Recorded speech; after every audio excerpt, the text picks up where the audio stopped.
திரு பொங்கலூர் மணிகண்டன், இப்போ 3 பேர் பேசினதையும் நீங்க கேட்டிருப்பீங்க. நான் அதுல உங்ககிட்ட கேட்க விரும்புற விஷயம், இப்போ இந்த விவகாரங்கள்ல எல்லாம் திரு எடப்பாடி பழனிசாமி அவர்கள் எடுத்த நிலைப்பாடு அப்படின்றது, இனிமேல் சிறுபான்மையினர் வாக்குகள் நமக்கு இல்ல, அதுக்கும் நிறைய காம்படிஷன் இருக்கு, அதனால இதுக்கப்புறமா அதுக்கு ட்ரை பண்ண வேண்டாம், இருக்கக்கூடிய இந்துக்கள் வாக்கு சாஃப்ட் இந்துத்துவா தான் ஆரம்பத்துல இருந்தே, அதனால அந்த வாக்குல நம்ம என்ன சேகரிக்க முடியுமோ அதை சேகரிப்போம். அதனால கிட்டத்தட்ட பாஜகவினுடைய நிலைப்பாட்டுக்கு ஆல்மோஸ்ட் ஆதரவு தெரிவிக்கிறது, பாஜக பக்கம் சாயிறது. இதுதான் எடப்பாடி பழனிசாமி அவர்களுடைய நிலைப்பாடு. அதுதான் ஐடியா வரக்கூடிய தேர்தலுக்கு எலக்டரலா தான் போகுது இது அப்படின்றது திரு செந்தில்வேல் அவர்களுடைய பார்வை. என்ன பதில் சொல்றீங்க? முதலிலேயே வால்பாறை சட்டமன்ற உறுப்பினர் மரியாதைக்குரிய டி.கே. அமுல் கந்தசாமி அவருடைய மறைவுக்கு எனது ஆழ்ந்த இரங்கலை பதிவு செய்கிறேன். ஏன் பொதுவாக பார்த்தீங்கன்னா தமிழ்நாட்டில் எப்பொழுதுமே திமுகவை ஆதரிப்பவர்கள் ஒரு மாதிரி பிரித்தா பேசிட்டே இருப்பாங்க. அதாவது திமுக எதை செய்தாலும் நியாயப்படுத்துவாங்க, திமுக செய்வதெல்லாம் அரசியலாக இருந்தாலும் கூட அந்த அரசியல் சரிதான்பாங்க. அதிமுக என்றைக்குமே அந்த அரசியலை செய்வது விரும்பல. கடந்த காலங்களில் 11 மருத்துவக் கல்லூரி, சட்டக்கல்லூரி, கால்நடை பூங்கா, எண்ணற்ற திட்டங்கள் கொண்டு வந்தது. மீத்தன் கொண்டு வந்தாங்க, அதெல்லாம் தடுத்து பாதுகாக்கப்பட்ட வேலை மண்டலம் வச்சு எத்தனையோ திட்டங்களை அதிமுக கொண்டு வந்தது. ஆனால் மத ரீதியாக, சாதி ரீதியாக, இன ரீதியாக, மொழி ரீதியாக தமிழ்நாட்டில் ஏதாவது ஒரு கருத்தை பேசிக்கொண்டு தமிழ்நாட்டில் மக்களை அந்த உணர்ச்சி பரம்பிலேயே வைத்துக் கொண்டு அதை ஓட்டு வங்கியாக மாற்றுவது நோக்கமே திமுக இப்போ வாடிக்கையா உண்டு. அதுல மாற்றமே இல்லை. எப்பொழுதெல்லாம் திமுக ஆட்சி ஆக்கிறதோ அப்பொழுதெல்லாம் தமிழ்நாட்டில் சோற்றால் அடித்த பிண்டங்கள் இருந்தால் திட்டிருக்கிறது. தன் தோல்விக்கு பிறகு வெற்றி பெற்று விட்டால் மமதியிலே பேசுவது, இது வாடிக்கை திமுகவில். ஆனா இந்த அரசியல் அதிமுக தேவையில்லை. எல்லா மதங்களையும் நேசிப்பது, எல்லா மத வழிபாட்டையும் ஒப்புக்கொள்வது, அவரவர் வழிபாட்டை அவரவர் ஏமாற்றாமல் உண்மையாக வெளிப்படையாக செய்வது, இதுதான் அதிமுகவுடைய பாங்கு. இதை புரட்சி தலைவர் எம்ஜிஆரும் சரி, புரட்சி தலைவர் அம்மாவும் சரி, இன்றைக்கு இருக்கிற புரட்சி தலைவர் ஐயா எடப்பாடியாரும் சரி, அவங்க யாருமே விதிவிலக்கு இல்லை, வெளிப்படையா செய்யறாங்க. திருநி வைக்கிறாங்க, கோயிலுக்கு போறாங்க, சாமி கும்பிடுறாங்க. அது நான் இந்துன்னு சொல்லி வெக்கப்படுறதும் இல்லை, வெளிப்படுத்தாம இருப்பதும் இல்லை. ஆனால் குடும்பத்திலே மனைவி கோயிலுக்கு போவாங்க, இப்ப பக்தியா பண்ணுவாங்க, இப்ப பாலவசம் செய்வாங்க, எல்லாம் செய்வாங்க. கணவர் மறுப்பாரு, வெளியில மக்களுக்கு எல்லாம் போதிப்பாரு, மனைவிக்கு மட்டும் மாற்ற சொல்ல மாட்டார். இந்த மாதிரி ஏமாற்றுகிற போலித்தனமான பாங்கை அதிமுக செய்யாது. அதாவது எல்லாருக்குமானது தானே சார், அது அவங்களுடைய, உங்களுக்கு ஒரு நம்பிக்கை இருக்கலாம், இல்ல எனக்கு ஒரு நம்பிக்கை இருக்கலாம், இல்ல எனக்கு நம்பிக்கை இல்லாம இருக்கலாம். நாட்டை ஆளும் போது அது வேற இல்ல. அதைத்தாங்க சொல்றாரு அதிமுக பொதுச் செயலாளர். வேற என்ன சொன்னாரு? அவரவர் விருப்பப்படி அவரவர் கடவுளை வணங்குவதும் வழிபாட்டு உரிமையை செயல்படுத்துவதும் விருப்பம். ஒரு அமைப்பு இந்துக்களுக்காக முருகன் மாநாடு நடத்துகிறது என்று சொன்னால் அவருடைய அந்த அமைப்புடைய விருப்பம், நோக்கம். இப்போ அரசே ஏன் நடத்துச்சுங்க? அரசு முருகன் மாநாடு நடத்துச்சு, அடுத்து ஐயப்பன் மாநாடு, அடுத்து சிவன் மாநாடு நடத்துவாங்களா? அறநிலையத்துறை நடத்துச்சு. எதுக்கு அறநிலையத்துறை நோக்கம் என்னங்க? அறநிலையத்துறை வேலையாது, அறநிலையத்துறை வேலையாது. தமிழ் முருகன் மாநாடு நடத்துனாங்க, அவசியமே கிடையாதுங்க. இதெல்லாம் செய்ய விடாது. முருகன் என்பது ஒரு இதுல பாத்தீங்களா, திமுக அரசாண்ட காலத்துல திமுக அரசு அறநிலையத்துறை சார்பாக நடத்தினா அது சரியில்லை. இப்ப சங்க பரிவாரங்கள் நடத்தினா ஓகே. இங்க பாருங்க, இல்ல நீங்க தவறா சொல்றீங்க. அதாவது முருகன் மாநாடு என்பதை ஒரு அரசு, நாளை அதிமுக அரசு நடத்தி என்ன சொல்லிருப்பீங்க? பாராட்டிருப்பீங்களா? தைப்பூசத்துக்கு அரசு விடுமுறை அறிவித்தது யார்? இங்க இல்ல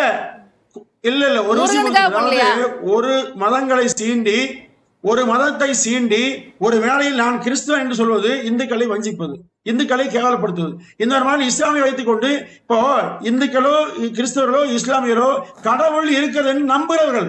ஆனால் திமுக கடவுள் என்று மறுக்கிற கட்சி.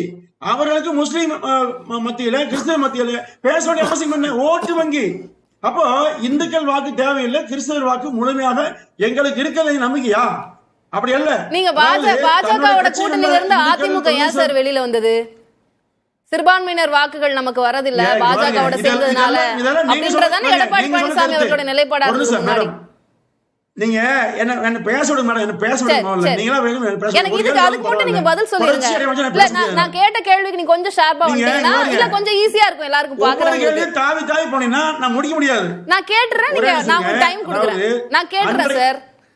சிறுபான்மையினர் வாக்குகள் இதுக்கு மேல கிடைக்காது, அதனால அந்த பக்கம் நம்மளால சாய முடியாது, பேச முடியாது. இப்ப இருக்கக்கூடிய இந்துக்கள் வாக்கு, இந்துத்துவ வாக்குல நம்ம பிளே பண்ணுவோம், அதுதான் 2026க்கு நமக்கு சாதகமா இருக்க போறது அப்படின்றதா எடப்பாடி பழனிசாமி அவர்களுடைய மனநிலையாக இருக்கிறது. அந்த நிலைப்பாடினுடைய வெளிப்பாடு தான் இதெல்லாம் அப்படின்னு சொல்றாங்க. அதுக்கு உங்களுடைய பதில் என்ன? அப்படின்னு யார் சொன்னா? சார் அரசியல் நோக்கர்களுடைய பார்வை சொல்லுங்க. அரசியல் அவங்க சொல்லுவாங்க திமுக ஆதரிப்பாங்கன்னு சொல்லுவாங்க, அப்படிதான் சொல்லுவாங்க. அதிமுக சொல்லுச்சுங்களா? அதிமுக எங்களுக்கு வந்து இப்படி வாக்கு தான் வேணும், இந்த மாதிரி என்றைக்காவது அதிமுக சாதி ரீதியாக மத ரீதியாக மாற்றி பிரித்து பேசி இருக்கிறதா? அப்ப யார் நீங்க சொல்றவங்க யாருன்னா திமுக ஆதரிப்பவங்க. அவங்க என்ன சொல்லுவாங்க? அதிமுக சரியாக போகிறது, அதிமுக எல்லாம் வந்து நேசிக்கிறேன்னு சொல்லுவாங்க. அவர்கள் சொல்ல என்ன, சிறுபான்மை மக்களை வாக்கில் பெறுவதற்காக தாகாசி பேசுவாங்க, இந்துக்கள் துவேஷம் பண்ணி பேசுவாங்க. இந்த வார்த்தைகளை பயன்படுத்தி கொண்டு தேர்தல் நேரத்தில் எதையெல்லாம் தவறா சொல்லணுமோ பொய்யா சொல்லணுமோ பொய்களை பேசுவதிலேயே திறமைசாலி அவங்க பேச செய்வாங்க. இப்ப நீங்க கடவுளை பற்றி திரு ஸ்டாலின் அவர்களும் சரி, உதயநிதியும் சரி, முன்னாடி திரு கருணாநிதி சரி என்ன பேசினாங்க? இஸ்லாமிய கடவுள் பேசினாங்களா, கிறிஸ்தவ கடவுள் பேசினாங்களா?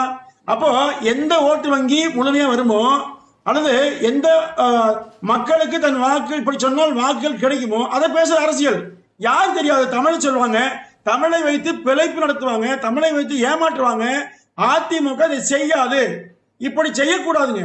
ஒரு மொழியை, ஒரு இனத்தை, ஒரு சாதியை, ஒரு மதத்தை வைத்துக் கொண்டு அரசியல் பிழைப்பாதம் செய்வதை அதிமுக ஒருபோதும் செய்யாது. அண்டை மாநிலம் கர்நாடகா உங்க இப்படி கேக்குறேன், கீழடி வந்து இன்னும் மத்திய அரசு அங்கீகாரம் கொடுக்கல. தொடர்ந்து பல்வேறு தளங்களையும் எதிர்ப்பு குரல் எழும்புது. அமெரிக்கா வரைக்கும் அனுப்பிச்சு ரிப்போர்ட் வாங்கிட்டாங்க, அதெல்லாம் பத்தலையா? இதுக்கு மேல என்ன சயின்டிபிக்கா உங்களுக்கு ப்ரூவ் பண்ணணும் அப்படின்னு கேக்குறாங்க. அதிமுக இருந்து ஒரு எதிர்ப்பு குரல் கூட எழுப்பாதீங்க. அதிமுக ஆதரிச்சுங்களா? இப்போ மரியாதைக்குரிய பாப்பை பாண்டியராஜன் சரிங்க, மாண்புமிகு எதிர்க்கட்சி எடப்பாடியும் சரி என்ன சொன்னாங்க பேட்டியில? யாருடைய ஆட்சியில அந்த கீழடிக்கு அதிகமான நிதி ஒதுக்கப்பட்டது? அமர்நாத் ராமகிருஷ்ணன் ரிப்போர்ட்டுக்கு அப்புறம் வாங்கல, கீழடிக்கான அங்கீகாரத்தை கொடுக்கல இல்லையா மத்திய அரசு? எல்லாரும் கொதிச்சு எழுறாங்க, அதிமுக ஒரு அறிக்கை கூட வெளியிடல. ஒரு விஷயம் முடிஞ்சுங்க, அதாவது தமிழ்நாட்டில் எண்ணற்ற மக்கள் பிரச்சனை இருக்குது. மக்கள் விரோத செயல்களை திமுக செய்கிறது. 80 வயது கிழமையில் இருந்து 8 வயது குமரி வரை பாதிக்கப்படுறாங்க. இதையெல்லாம் சொல்லுகிற போது அதை மறைப்பதற்காக கீழடி எடுத்துக்கொண்டு எதிர்க்கட்சி குறித்து தவறான ஒரு சித்தரிப்பு, ஒரு கார்ட்டூன் போட்டு தன்னுடைய மூதாதையர் எப்படி இருந்தாங்களோ தன்னுடைய வழக்கத்தின்படி கருணாநிதியுடைய மூளையின்படி அவங்க செயல்பட்டு கேவலப்படுத்தாங்களே, நியாயம் இல்லாத முறையில் இந்த மாதிரி செய்யலாமா? தமிழ்நாடு மக்கள் தமிழ்நாட்டு மக்கள் பிரச்சனையை மறக்க வேண்டும், ஏதாவது பிரச்சனையை உருவாக்க வேண்டும் தான் நோக்கம். ஒரு டீவியேஷன் பாலிடிக்ஸ் எடுக்கிறாங்க திமுக. பேசுற பிரச்சனை நிறைய இருக்கு, ஆனா அவங்க ஒரு டீவியேஷன் பாலிடிக்ஸ் எடுக்கிறாங்க. கீழடி என்பது தமிழர்களுடைய பிரச்சனையே இல்லை என்ற இடத்துக்கு அதிமுக வந்திருக்குது. அது இன்னும் பெரிய அதிர்ச்சி இல்லையா? அப்ப கீழடி தமிழர்களுடைய பிரச்சனை சார், தமிழ்நாட்டுடைய பிரச்சனை இல்லையா? அதை பத்தி பேச வேண்டாமா? நம்முடைய வரலாற்று பிரச்சனை இல்லையா? நம்முடைய தொன்மை மறைக்கப்படுவதில் பிரச்சனை இல்லையா? அது கண்ணில் ரத்த கண்ணீர் வர வேண்டாமா? விட்டுருங்க. சரி, சகோதரர் பேசிக்கிட்ட பொழுது வழக்கம் போல சொன்னார், என்னுடைய இனிய நண்பர் பொங்கலூர் மணிகண்டன் ஹிந்து விரோதி அப்படி இப்படிலாம் சொன்னார். எதை வச்சு சொல்றாருன்னு தெரியல. ஓடாத திருவாரூர் தேரை எம்ஜிஆர் ஓட வைக்கவில்லை, முத்தமிழன் டாக்டர் கலைஞர் தான் ஓட வைத்தார். அதனால ஒருவேளை ஹிந்து விரோதின்னு சொல்றாரான்னு தெரியல. கிராம கோயில் பூசாரிகளுக்கு நலவாரியத்தை அமைத்து தந்தவர் முத்தமிழர் டாக்டர் கலைஞர், அதனால ஹிந்து விரோதின்னு சொல்றாரான்னு தெரியல. 1491 நாட்களில் 3000 கோயில்களுக்கு இந்த அரசு மாண்புமிகு முத்துவேல் கருணாநிதி ஸ்டாலின் தலைமையிலான அரசு திருக்குடமுழுக்கு விழா நடத்தி இருக்கிறது. அதனால ஹிந்து விரோதம்னு சொல்றாரான்னு தெரியல. எந்த அடிப்படையில ஜெயலலிதா அம்மையாரை ஹிந்துக்களின் காவலர்னு சொல்றாருன்னு தெரியல. ஒருவேளை ஆடு கோழி பள்ளியிட தடைச்சட்டம் போடுறதுனால ஹிந்துக்களின் பாதுகாவலரா, மதமாற்ற தடைச்சட்டம் போடுறதுனால ஹிந்துக்களின் பாதுகாவலரா, திருக்குறங்குடியில சிவன் கோயிலை இடிச்சிட்டாங்க ஜெயலலிதா அம்மையார், அதனால ஹிந்துக்களின் பாதுகாவலரா, எதை வச்சுட்டு அவங்கள ஹிந்துக்களின் பாதுகாவலர் இவங்களை ஹிந்துக்களின் விரோதின்னு சொல்றாங்கன்னு தெரியல. இந்த இதெல்லாம் அறத பழசான வாதங்கள், மக்கள் தெளிவடைந்து விட்டார்கள். அது இருக்கட்டும். டைவர்ட்டிங் பாலிடிக்ஸ் நான் வந்து 3 உங்க அனுமதி ஒரே வார்த்தை அனுமதி பேசிடுறேன். நான் மத்திய அமைச்சராக இருக்கிற போது 3 கோயில்களை இடித்தேன்னு சொல்லி டிஆர் பேசினாரு. அது எந்த தர்மம் சார்? நான் சொல்றேன்